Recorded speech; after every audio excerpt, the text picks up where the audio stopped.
we do have 8 o'clock, and so whoever jumps in will jump in. Last one, and per usual, of course, hope you and as can be. We're trucking along with this, and we'll keep moving forward.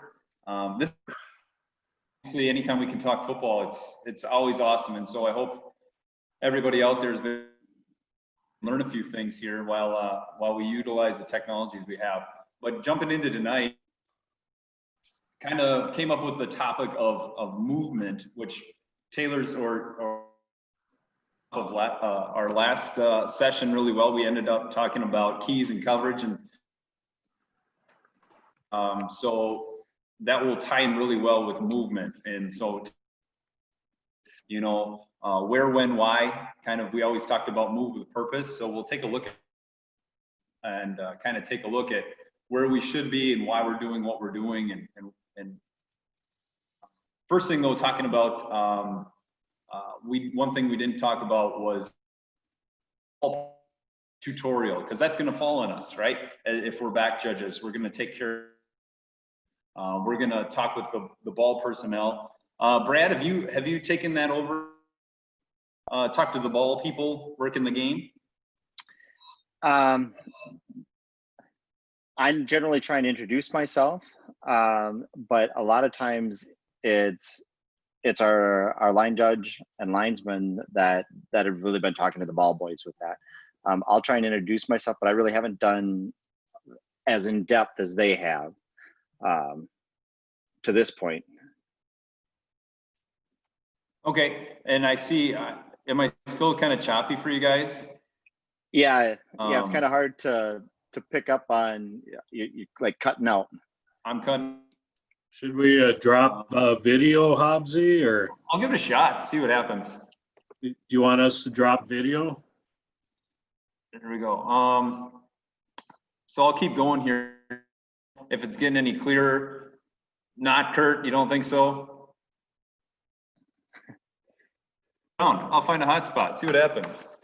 Keep talking. It just happens about every 10 seconds or so. Every 10 seconds or so? Yeah. All right, Why don't you recite the Gettysburg Address and then we can tell.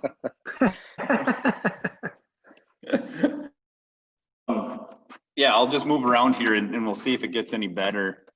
Let me know if it sounds a little bit more fluid or what have you. But hey, Jim, we just started talking about kind of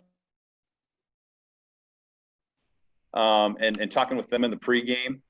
Have you talked with ball personnel in the pregame before? Yes, I have. You're talking about the ball boys and so forth? You have? Yeah. Yes. Yeah. I'm going to put on my video here and see if we're okay. See how Okay. things go here. Okay. Kind of can you run down and just kind of tell us what you kind of go through with them? Sure. So, first we'll get their name and hopefully they're wearing a jersey or a number. So we'll try and get to know them personally a little bit, so we can call them by name. And then we'll just let them know either our lines person on that side or I will be looking for, the ball and change of possession and so forth. So we just tell them to make themselves available. And then we do talk to them if they kick their PATs. We ask them to put their extra ball behind the goalpost. So, and then if it goes through the uprights, they go get the ball and then I just grab the ball and head down for the kickoff. So those are some of the key things that we go over with them. Absolutely. I'm just thinking kind of people that tend to help out with that. I like it when they're kind of maybe junior high-ish age, maybe middle school, because they feel like they're part of the team. And then you can kind of really pump them up and just like, hey, you're part of us tonight. We need your help. You're really important. Things like that. And so, like you said, I think in our pregame, when our crew meets, Royce will just say, you know how many balls you want to check in tonight, coach? 3, whatever. All right, where could we find them? He'll have them. And who's going to keep track of them during the game? Sometimes they know right away, Johnny, number 9. And so boom, you get it down. You're going to have to go have a discussion with Johnny, number 9. Or sometimes, unfortunately, it's, well, some junior hires usually show up and whatever else. So we just need to make sure at some point that we flag them down and we have that discussion, right? Yep. And if it's good, Hugh, Tony Poncelet has them under his coat. So yes. Coach, we need a ball. You got a ball, Coach? Exactly. Yeah. And so you're right. As far as I'll tell them, Jim will be on your sideline, okay? And so football, when you guys, go on offense or are kicking, that's when we're going to need your ball, all right? So be looking, and Jim will be looking for you. So kind of keep up with him, stay off the sideline, stay back, but football, and we really need your help tonight. I said, and I'll tell him sometimes I'll be coming up from the back on a change of possession, and I might yell over, hey, Tony, right here, bud, and I'll grab it and I'll go in there too with that. But, good point too. I say, hey, if at all possible, buddy, can you make sure you have two with you at all time? And then when you, like you said, when you score your touchdown, go behind everything, go behind. And if you set it behind that post there, I tell you what, I'm going to take that one when we go for the kickoff. I'm going to let you with your young, fresh legs go run and get the other one. You're going to keep it. Let's see. Brad, anything that we're kind of particularly maybe missing on that one? Can I add something that you probably goes without saying? It's really important that you treat those guys with respect, even if they frustrate you at times because, they get distracted or whatever. Oftentimes these guys are the coach's kids or maybe an assistant coach's kid, or you don't want to be yelling at them or, if they need to be coached up a little bit during the game, do that. But make sure your interactions with them is always respectful of their role and how much you appreciate what they're doing. And, ball please and thanks and everything else goes a long way. Because if he goes home and tells his dad, Coach Hughes, boy, I didn't like those officials very much, Dad, it's not going to really be a plus in your favor. It may not make him think you're horse shit, but he'll think, not really the best kind of guys, are they? It's the little things like that that can make a big difference on the impression you make when you leave town on when you leave their school on a Friday night. On the other hand, you could make it one of the highlights of their week if they really get pumped up about doing the game and felt they did a good job, right? So yes. Exactly. Absolutely. Excellent. Anything else with that as far as ball personnel questions, other comments, something that works well for you? But yeah, that's our pregame duty. Everybody else is off doing other things. Not that we're not, but that's one big thing on our list. While line of scrimmage officials are checking chains and talking with chain workers and game clock operators and whoever else. So we need to make sure that we take care of that. And the more diligent you do your job, the easier it's going to work out for you during the game. Yeah, so we have started taking a pump out on the field and we check the pressure. So we're spot on for both sides that we know they've got that 12.5 in there. So just be careful. I did pop the bladder in one ball doing that. I wasn't the most popular guy for a while. So, well, Jim, the new mechanics supplement for this year actually addresses that and says use the gauge and pump if you're in the locker room. But on the field, use touch and sight. Okay. To check the ball for that very reason, literally popping the bladder. And, we've had crews do that with brand new footballs that the coach is real proud of. And there you are puncturing his bladder. Now you've got every right to have a gauge with you in the bag and say, this needs more air. And I've got a gauge if I need it, but I'd really rather just pump it up. And so they're trying, for whatever reason, that was actually brought out and stated in the manual. Maybe I think it's a good thing because one crew isn't looking overly officious because they're using a gauge and pump. And then you got Graf coming in and he's fingering the ball and says, this is good. You know, which is what I did my one and only year I had to do this, my last year on the field. I was going to say, I think that might have changed the year before, because for some reason I remember we used to do that as a crew. And then I think last year I thought it got changed. And so then we did not go out there with the gauge. Brad, I don't think it was addressed either way directly. This is the first time I've ever seen it actually written down in any way. So I think in the past it was a crew decision. It's just that, say 10 years ago, nobody took, you know, we just didn't take, if we did take it out on the field, we didn't use it. We just kind of threatened with it. Hey, look, if you can't get this pumped up right, I'm going to have to put the gauge in it. So it's perfectly fair to take it out there and use it as a threat. Excellent. Yeah, especially to get everybody on the same page. Like I said earlier, I liked how they came out with delegating, you know, line judge, game clock, back judge, play clock, back judge. It's just great to have everybody, like you said, have continuity. So like you said, this crew did that. Oh boy. No, we want to all, you know, go out and do the same duty and do the same job.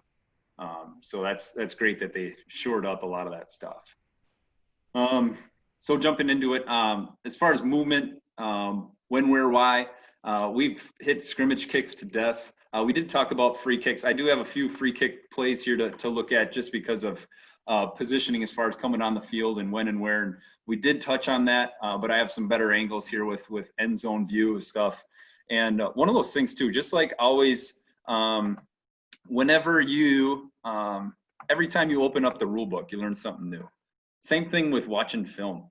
And I love to watch film, and it's gotten to the point where how can I get better? How can we get better? And it's more of a thing where, all right, why did we miss this? And Mike used one of his referee breakouts to talk about film review. We've talked about it in the fall at football RAOA meeting before, and how to break down film as well. It's a huge tool that we have available to us to learn and get better.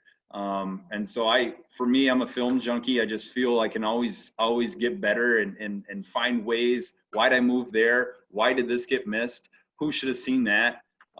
Type of stuff. So I'm going to share my screen here.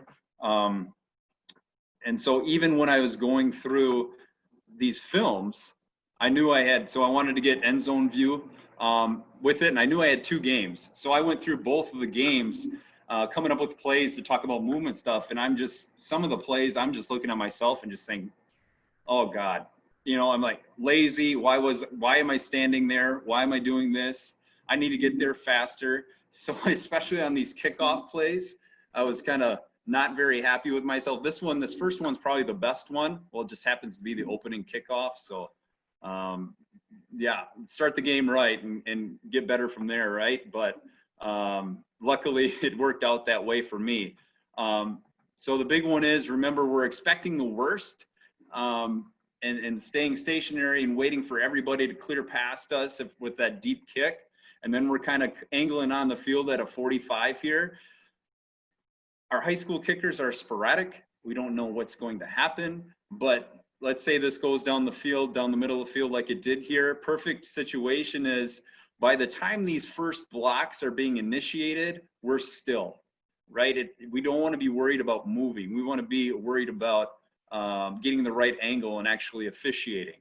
So my goal is to always hopefully be close to stationary by the time these first blocks take place. And so this first one was probably, like I said, as I was going through, probably one of my better ones of these 2 games. Just sitting there and watching my area stationary, and going from there. This one, I said not terrible. I said I would want myself to set up sooner.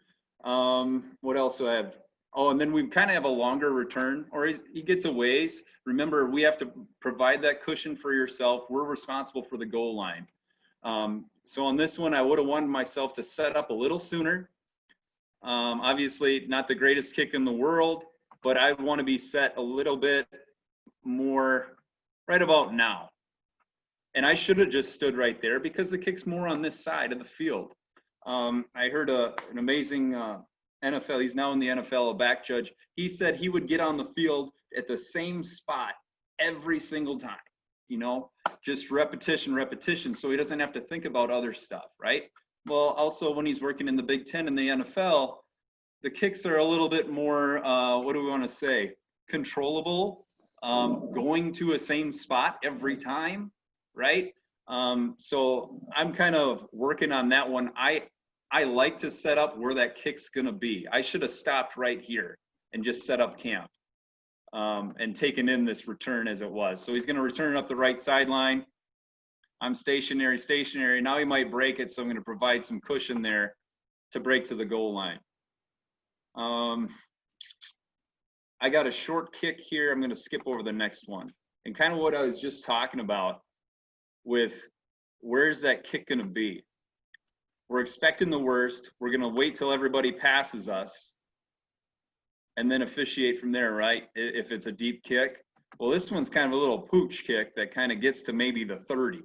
I know it's high and short. I take about 2 steps on the field because all that action is going to be there right now. It's going to be there right now. I want to be stationary and see and actually officiate. And then 2, if they're going to get any sort of return, man, they're going to bust this thing, right? So I'm going to be stationary as soon as I can because there's a contact that happens right there. So I'm about 2 steps onto the field observing here.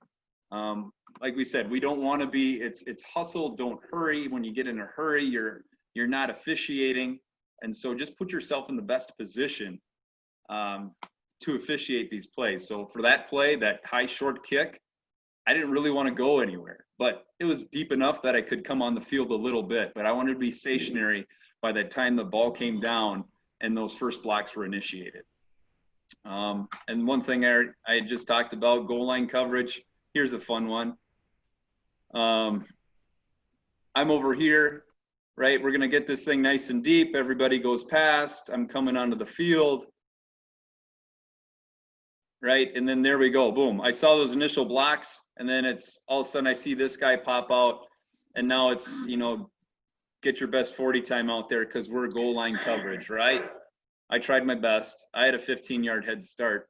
It's nothing to brag about, but we're responsible for getting to that goal line, and so we always need to, just like working back judge, have that nice cushion because we got to be there first. Have everything in front of us. Anything particularly on your mind about free kicks and coverage? I know we talked about it a couple sessions ago as well. What's the farthest you will go out across the field if the kick's on the other side of the field from you? It's on the other side. Very good. Let's go back. Yeah. Let's go back. So if you're saying, I know what you're saying. Will you go out to the hashes or to between the hashes and the numbers, or how far will you go?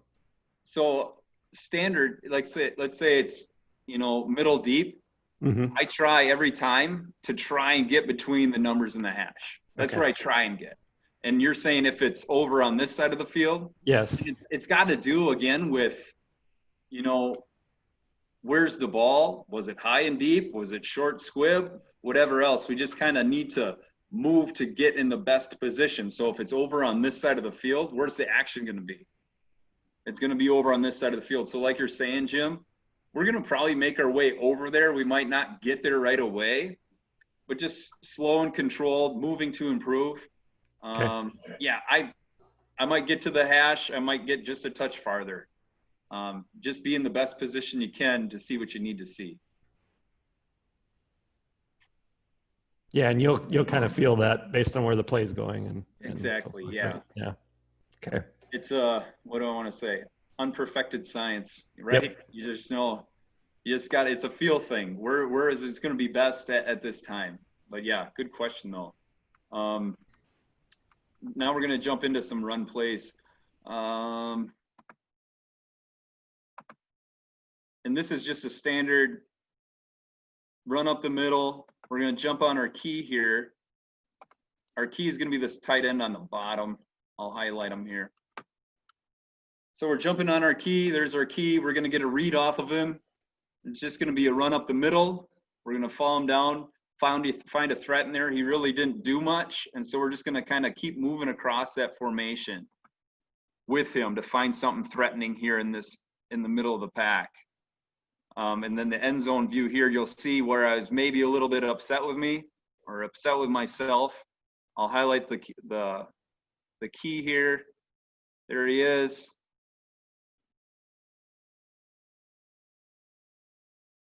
I just was like, man, you're lazy. What are you doing?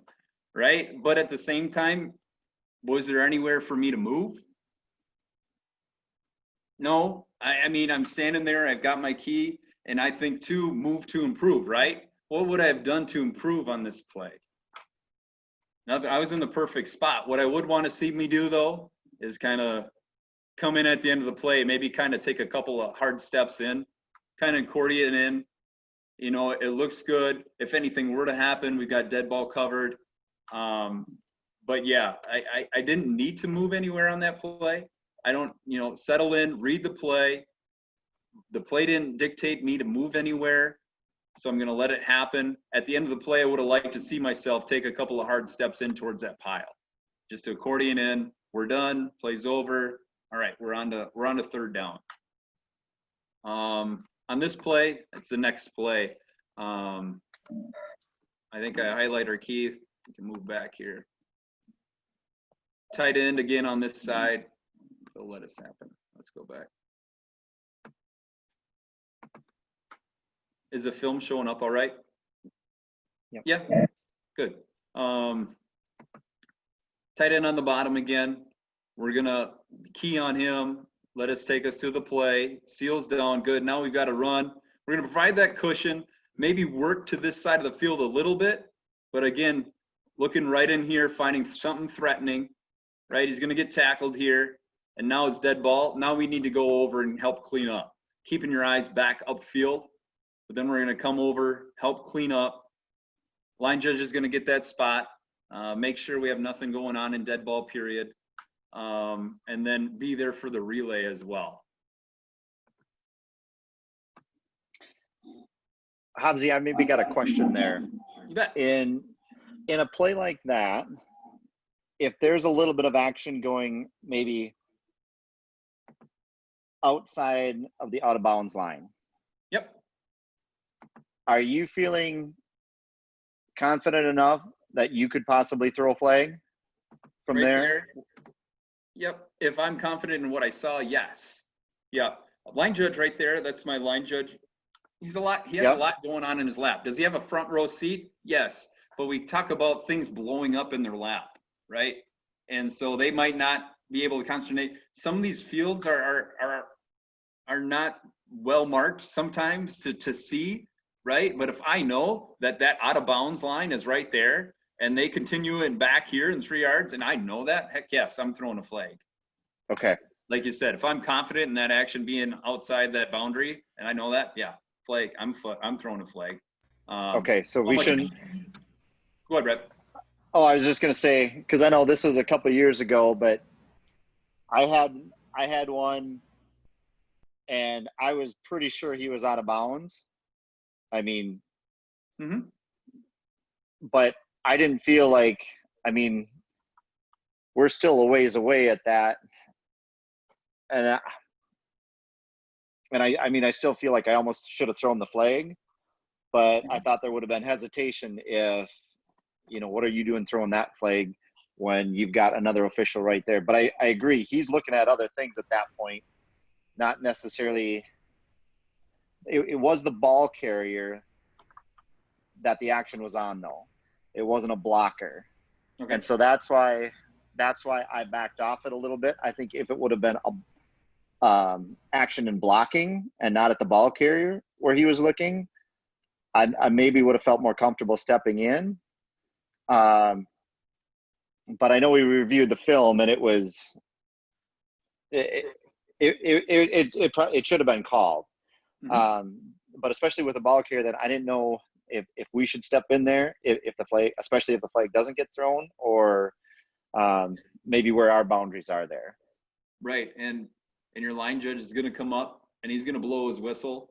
And then so you can see and hear, right? Whistle, what happened after that action, right? Because the ball's now dead. Was it a separate act? If it's a separate act, absolutely throwing Yep. flags, right?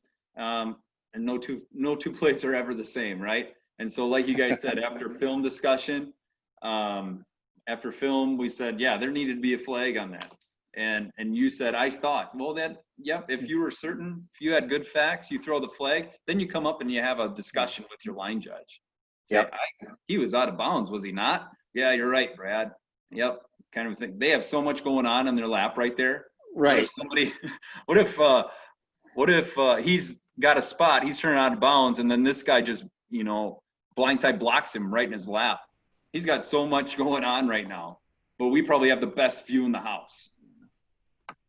Yeah, that's the biggest one you have to clean up there, because if your wing is probably turning to watch the players out of bounds, and now if, let's say one of those two guys jacks the other one in the back or something, you got to be able to clean that up for them, right? Yeah. But it's a good question. And like we said, no two plays are ever alike. But if you have concrete facts that, man, that was a separate act, that was past whistle, whatever. Yeah, absolutely. Throw your flag, go have a conversation with them. Hey, line judge, that was out of bounds. That was after the play. Yeah, you're right, Brad. It was. Or, no, that was a continuing action and his foot was on the sideline. Well, I would pick this flag up, Brad. Okay, let's pick this flag up and you go talk to R. So you can have that conversation, see what he thought at the same time. Sure. I wouldn't, but like we said, if concrete evidence, you know what you saw, and you might be curious why he didn't have one. I can see where that's a little conflicting. Though there's going to be times where you don't need a conversation because the act is unnecessary. If everybody in the stadium knows the quarterback's running out of bounds, there's no reason to be smoking them at the sideline. I know in my time, I had cases where I airmailed a flag from maybe where Hobbsy is there, maybe a little closer, but the sideline guy, I think it was Lee Meyer, he was right on top of it, and everything exploded in front of him. So I threw my flag, and the coach goes, "How can you flag that when he didn't?" And I simply said, "Coach, I had a better look at it than he did." And he said, "Okay." To be real, the coach was really good about it, but that's all you have to say. My view was better, coach. It didn't explode on me. I had a good look at it from where I was at. So, I'm troubled by trying to find ways. Too many times over the years, we tried to find ways to get out of flagging personal fouls. That's not where the game's at anymore. And it doesn't mean, you want to be airmailing from 40 yards on a regular basis. But if you're certain that was a personal foul, you've got to throw the flag. You can, if something looks like a hold from across the field, that's not a hold. You got to let the covering official get it. But these safety fouls, if you can save the crew with a long distance flag, from ignoring a foul that's going to make that coach furious. Think what would happen if that kid got hurt out there and there's not a flag on the ground because you were afraid to throw it. Your flag doesn't keep him out of the hospital, but at least the coaches feel like you're trying to take care of the kids.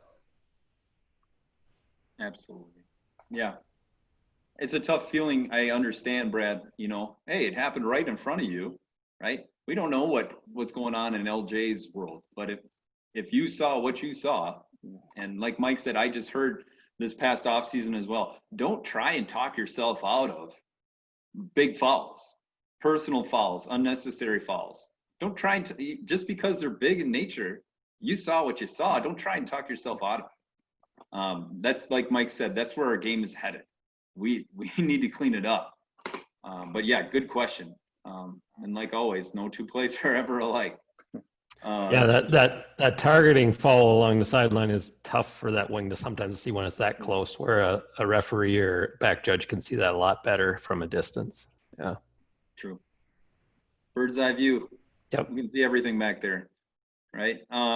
Next play, another run play. It's a long touchdown run. It's along the sideline. So we have our two keys here. They're kind of, I mean, this guy's kind of close, but I'm going to be peeking in at the tackle and then go from there. On this one, where are we at? We're at about the 32. And so I can tell now we're running. So now I'm getting my eyes on these blocks over here.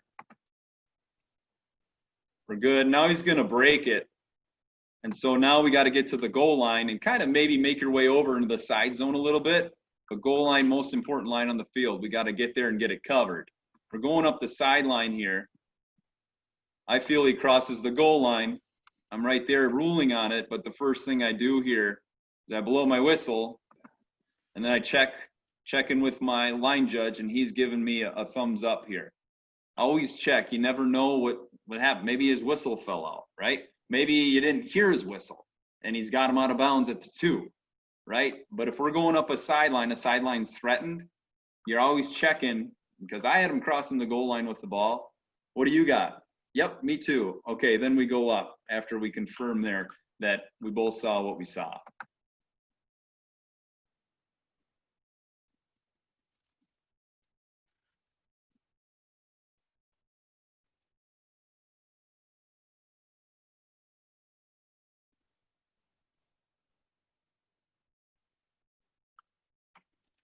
Any questions on that? Hobbsy, do you kind of point Absolutely. at the sideline? I'm not worried. I'm not throwing smoke signals, but I don't care if anybody sees it. I point right at him. What do you have? Okay. Yep. And then he gives me a thumbs up. Good. Otherwise, he's coming in like this, right? Right. Oh, I dropped my whistle back here. He's out at the 5, right? I'm pointing right at him to make sure we have the same thing. Now, for Kurt's sake, who's going to be a wing this year, his job is to make sure that they stayed in bounds. So that's what he's signaling. And I did want to clarify, because once in a while when I watch crews, I see this. We don't want or need a touchdown signal from the wing. That's the back judge's signal. And along with that, Hobbsy, as something to be mindful of is, as much as you want to get that TD call and be looking at the line judge, if for whatever reason the players continue deep into the end zone, you want to follow those players. We had some plays last year in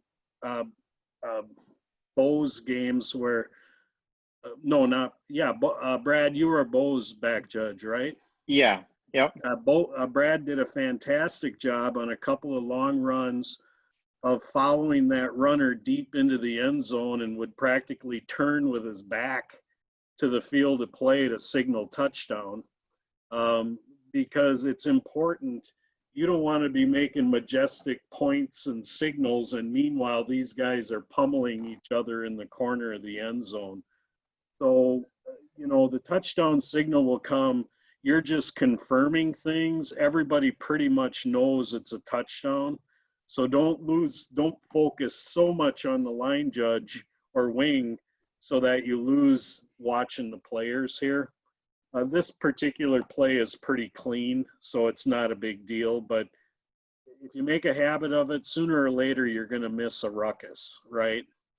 But I did want to clarify, I've seen wings run into the pylon and majestically turn and raise their arms. They don't need to be doing that. We don't need a signal from the wing. The back judge has got it. On this particular play, it's the back judge's signal. Great. Thanks, Mike. Anything else with these types of plays, which a sideline might be threatened? And we pregame that every game, so hopefully it's a real quick glance to the wing, and then we can watch the players after they've crossed that goal line. Yeah, absolutely.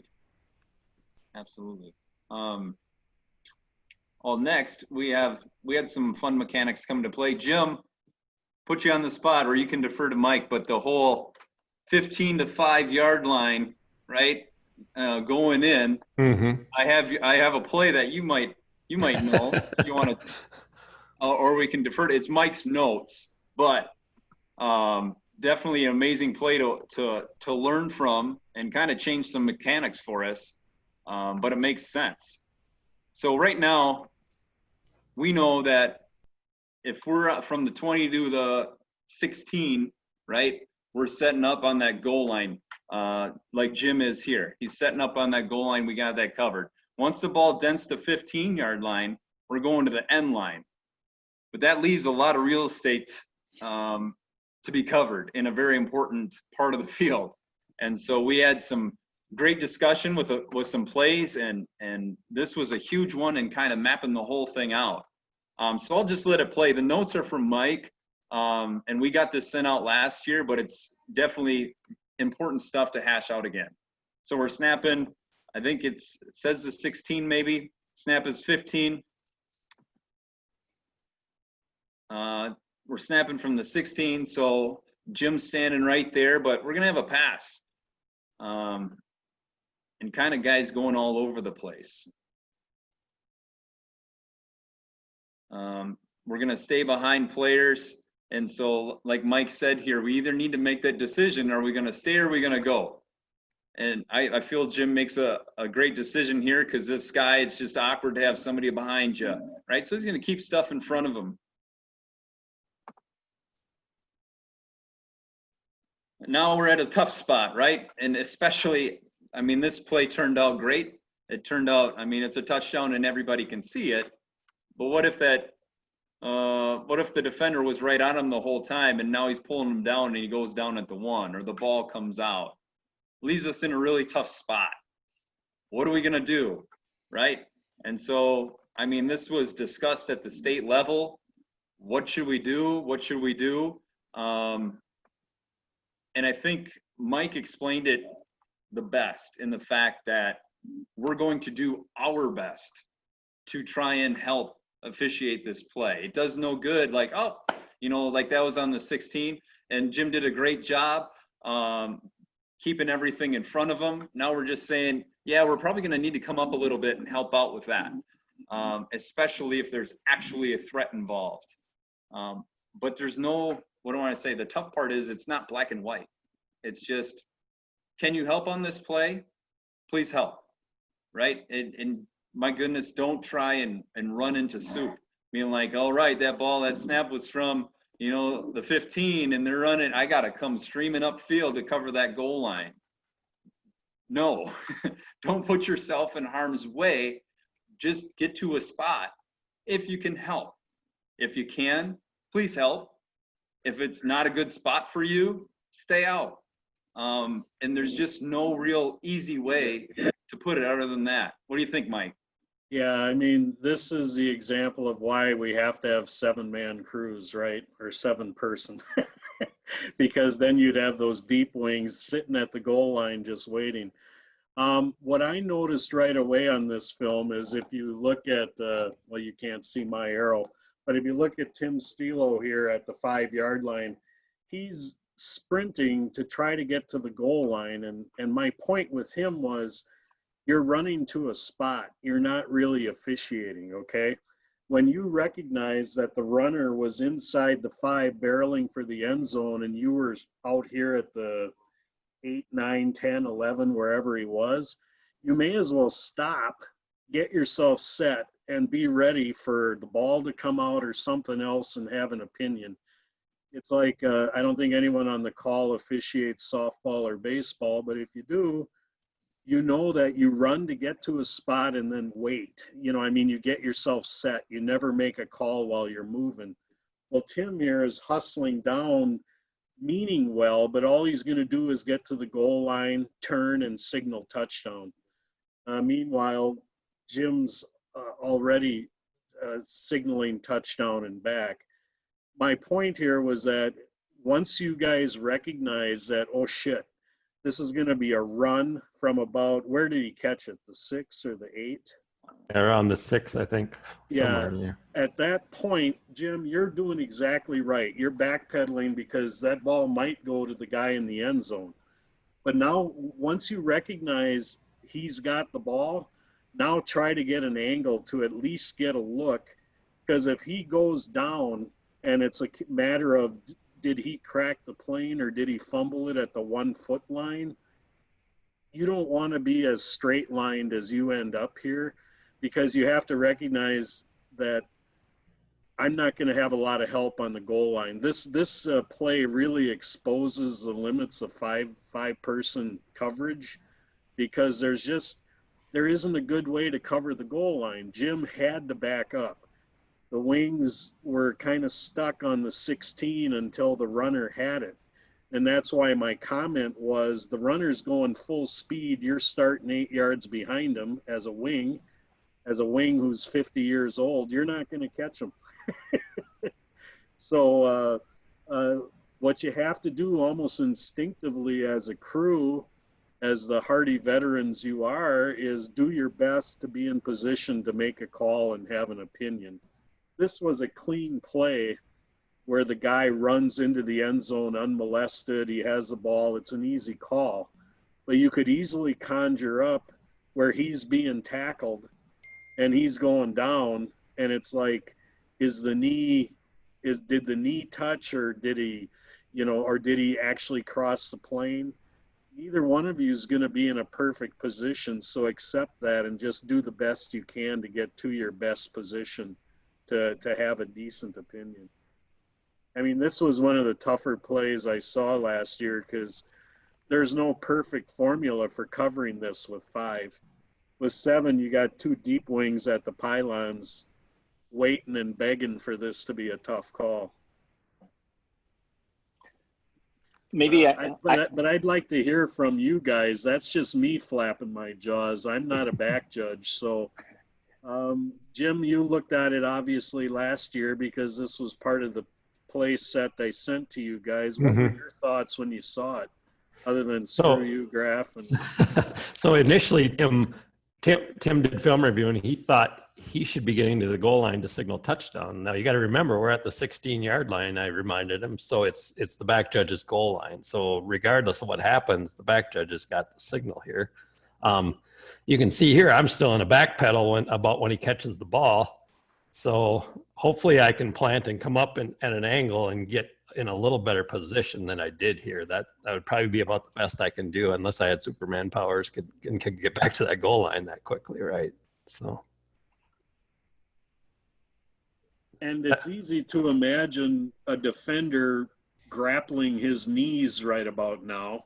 Mm-hmm. And the guy's going tumbling down, and then all of a sudden he loses the ball, and you and Tim are looking at each other going, "Oh shit!" Right. You know? That would be a nightmare. Yes. So Now, my point with you're doing purposeful movement, and Tim's a tough guy. He's listened to me rip on him for years when he was on my crew. I told him, you're running without purpose here, Tim. You're running to get to the goal line to make a signal that nobody cares about. You need to officiate by recognizing that I'm as far as I'm going to get. I need to get myself set to get the best look I can. And I don't think any crew would have handled this any better than you guys did. But I think Hobbsy's, what he's pointing out is there's that danger zone there. Anytime the back judge has the goal line, but he has to backpedal because a receiver comes deep into the end zone, you're going to be subject to this kind of play, right? It's so it's a good play to think about, and just try to get to where you can instinctively cover this as a crew, because this is hard for any one guy to get. The more people that are trying to get in a position to get a look, the better chance you're going to have. Yeah, and I was rereading through. Just let me know if I'm choppy here. I was chopping up a little bit, but I was rereading through the notes from last year, and it's just, don't make this an issue once you get to, the 12, and you're like, all right, if I read run, I'm sprinting to the goal line. No, it's officiate the play, and if you can help, move to help out. There's no black and white here. It's just, don't run into a forest fire. Just put yourself in the best spot to be able to help if you can. Can you get there? Then get there. if you feel like, man, nope, I'm stuck, like Jim right here, got to stay here because this guy's coming back. Well, now he's going to come up, so maybe you can come up a little bit too. Again, that imperfect science. Read the play, react accordingly. And this one, for sure for us, it said, you know, from the 15 to the 5, how can I help? How can I be of help? But make sure you're actually officiating and doing it safely on that one. Any questions about that 5 to 15 area as far as maybe us helping out? This would actually be easier if it had been on the 15, because the back judge would start with your toes on the end line and you can come up. You don't have to go from a back pedal into plant and coming up. So it gets a little easier. And this is the nightmare one. Yes. Testing your Achilles. Yes. That's right. Yeah. We're kind of at time. Go ahead. Somebody have a question? If I can, maybe I've got a real quick question kind of building off of this. Yeah. I had a play somewhat similar. It was a little bit easier in the sense that it was back further. So I was at the goal line and never had to drift back. Well, I wish I had the film so everybody could see it too. In that scenario, though, very similar like this, only it was contention at the goal line. Defenders were coming towards the runner. The receiver was basically caught the ball and running directly at me, and I was on the goal line. Of course, it happened so quick, but I thought I can choose to try and one way or the other, but I don't want to run to where the runner is trying to go. And I wish I would have done it differently, but I actually came off the goal line because I didn't want to be in contention of the runner. And I tried swinging back around, and it was a play very close to the goal line, and I wasn't in the best position to be at the goal line. But I'm just curious about other thoughts too. You know, what you guys do. I didn't want to give up the goal line, but I didn't want to be in anybody's way either. Any thoughts or scenarios like that? Where was the snap from, Brad? I'm probably going to be off a little bit, but roughly about the 20, because I think I started right on the goal line. It was a quick. And the guy was coming right at you. Yep. I don't know. Yep. I might have a play here that might kind of touch on that and kind of maybe help you out a little bit. It's not at the goal line, but it's just creating an angle for yourself. And it's one of those things too, if it's the first time you ever dealt with it, it's going to feel wrong, right? It says I'm unstable here. That's understandable. More ways than one, but just let me know if we have issues here with this. Hopefully it comes up for us. Yeah. So this play, it's kind of interesting. They just run 2 routes. Hopefully it'll pop up here for us. We run 2 routes and they're both kind of seams, right? Well, the one guy's kind of running right at me, like you're talking about, Brad. Obviously I have cushion. So that helps me. I can keep going back. But I also kind of create an angle for myself as well, if it allows us to do something here. I'm going to stop my video, move a little bit, see if that helps.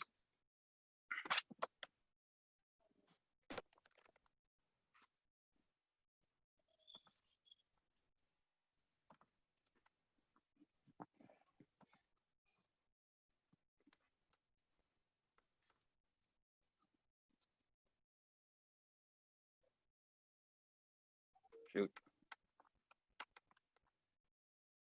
Oh. Otherwise, I can definitely send this list of plays out to you guys to talk about. Here we go. So it's going to be this guy coming out. Come straight and back pedal, back pedal. I just kind of create an angle for myself, right? To have a better vantage point, to make sure I'm out of the play. I have one more, if I dare to load it. It's kind of the same way. Now, Brad, you were stuck. Actually, if I can pull up that PAT that we looked at last time, if there was a better pass, let's see where we're at. Yeah, down this list. and this might be kind of same reference. So we're on the end line, right? I end up almost getting caught up in the soup because it's a bad pass. And so he's coming right at me, and I draw an arrow there. If he's coming right at me, work against it. Does that make sense, Brad? Yep. Yep. So was this guy kind of more or less, so I went away. I knew I wasn't going to get hit, but now he comes into my lap. Nothing hurt, and I knew it wouldn't.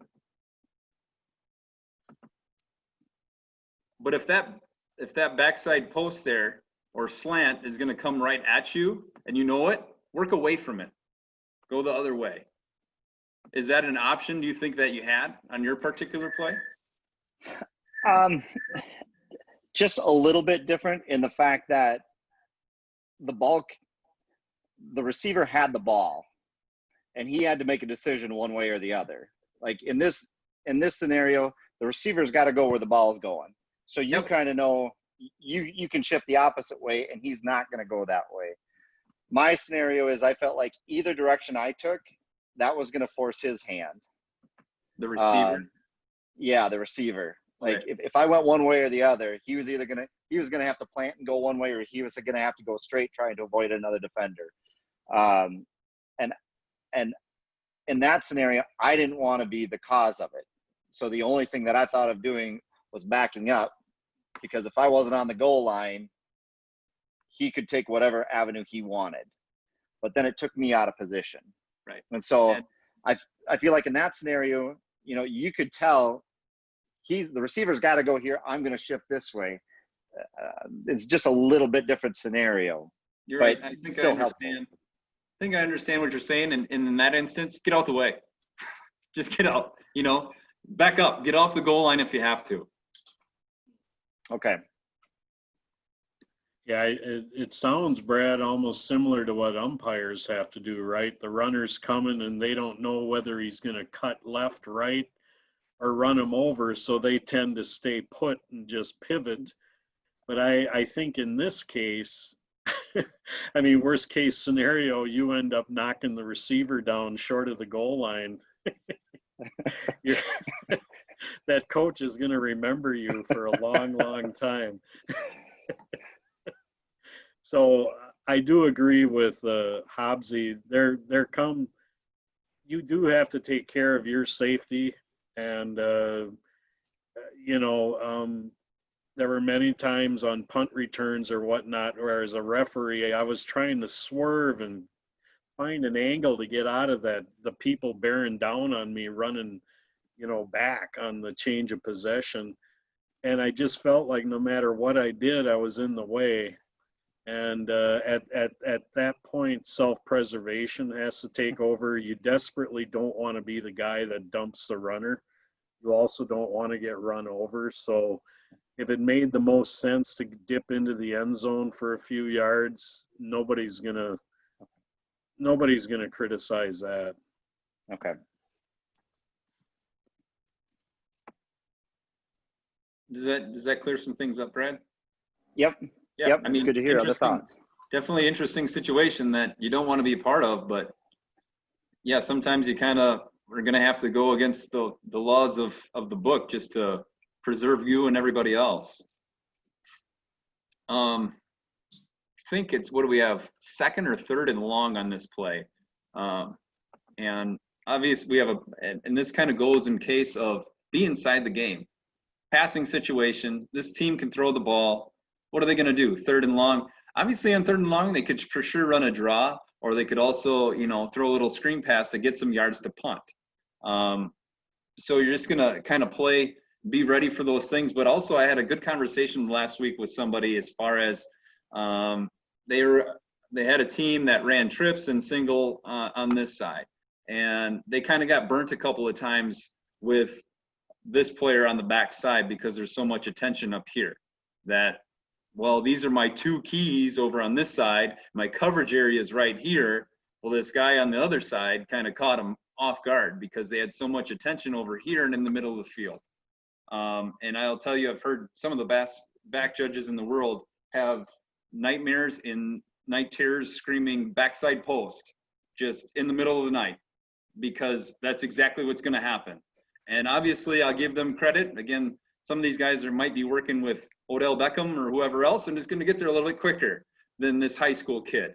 But you just have to be cognizant of that and the fact that, wait, there are other players on the field. And so kind of, it's passing situation. You get that first read step, take a step back, and okay, we are passing. Just keep going back and just keep that, obviously you're going to see what your keys do, but you get to your zone, just keep going back and have that broad vision there to pull anything in and understand that it's going to happen. We also talked, when we talked about that earlier, scouting reports or knowing the teams, right? Man, this guy, apparently he has 11 catches and 200 yards every game. Wow, they put him on that side of the field by himself, right? What do you think might happen in those scenarios? So, yep, our two keys are over here on this side. Kind of maybe a little press here, and we're going to have a little action there. So my eyes will go there after I know it's a pass. This guy ends up not doing anything this time. But I do have some guy kind of come in the middle of the field. And so I keep backpedaling, and I kind of create that angle again. On this play, I had enough cushion that you can't really tell. If I go to the end zone view, it looks just blatant that I might be close, and just the angle that I take here. So backpedal. Now he's going to come at me, Brad, kind of like we were talking about. Now I'm just going to get out the way, right? And create that angle away that I know I'm not going to be in the soup. Whatever happens, gets tipped in the air, somebody comes in, picks it, right? Catches it and goes straight at me. I'm just going to get out the way, just kind of let them, determine the play on their own. But that's what I like to do to make sure that A, I have plenty of cushion, but two, I'm going to make sure again, I'm going to backpedal away from it at a 45-degree angle, let them do their thing, rule accordingly there. Any questions on passing situations, reads, movements, anything like that?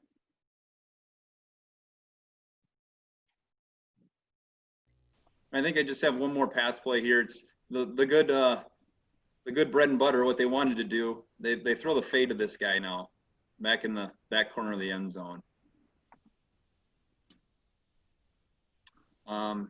So in this formation, our key is going to be over here.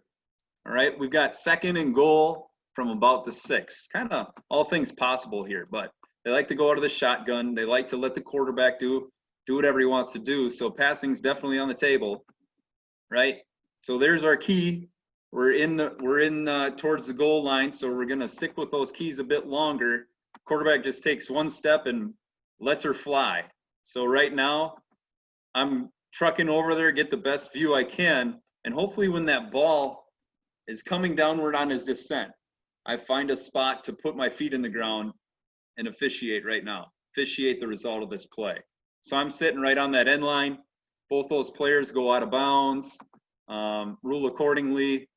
But as soon as that ball is flying in flight, you're moving. You're taking hard steps in that direction. Settle and rule accordingly. On this play, I wish I would have settled maybe a hair sooner, but I was on that end line. I got in good view to rule on this action on that one. Other than that, I guess for tonight, fellas, do you have any other things to chime in on? Any questions you might have? On that one, what's your communication with your wing if that play had been right at the pylon, so he catches it and stumbles over the pylon? And stumbles over the pylon. Let's go this view. Yep. And right there, he catches it and stumbles over the pylon. So you don't know if he was out on the sideline there, right? All right, I got to move my grid view here. There we go. All right, so we're going back, and you're saying he catches it.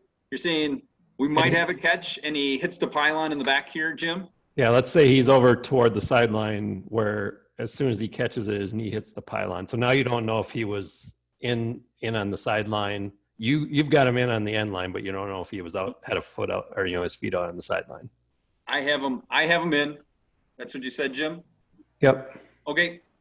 We've got to communicate. It's going to be visual communication. I lock eyes with him and I look at him if he has something that's bad, he's coming up right away. He's coming up right away if you have if you have something bad. So let's say I had something bad. I see him control this ball, but I have his left foot on the end line. I'm coming up right away. Nope. Foot on the end line. We're done. We're done. But like you said, Jim, all of my information is good. Right. Now So I need to lock with him. You're probably doing that. that. With him. You're probably doing a yes. My information is good here. He looks at me. My information is good here. You go up. Right. It's not, sometimes it's definitely a whole lot easier said than done. We might actually have to come together. Right. And talk information. You know what? You know what, Jim? I had a foot down, inbounds. I had him with control of the ball. He went to the ground, maintained control. That's what I had. He says, yes. He had a foot down. It didn't touch, he had that foot down before he touched the pylon, which then makes him out of bounds, but he had control before that. Right? Yep. Survive the ground, all that good stuff. We both go up then if we have to come together and talk. Okay. Yeah. Good one. Thanks. But it's definitely a fun one. That's for sure. But if you have bad information, go right away. Go right away. Nope. But if you have good information, that's a good one too. Like right away on this one, I gave the signal. I mean, obviously his sideline isn't threatened really. But what do I have? Obviously, ball hits the ground, all that stuff. Right? I have bad information, I'm going.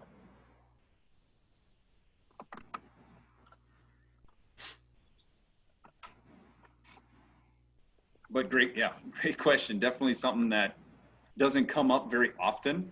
And when it does, it's the holy crap process. Yeah, it's rare we have that. It's rare we have that close of a play, but they do happen once in a while. Yes. And you're right. And then it's like, what did we just see? Right. Yeah, a good one. Anything else out there, guys, for tonight?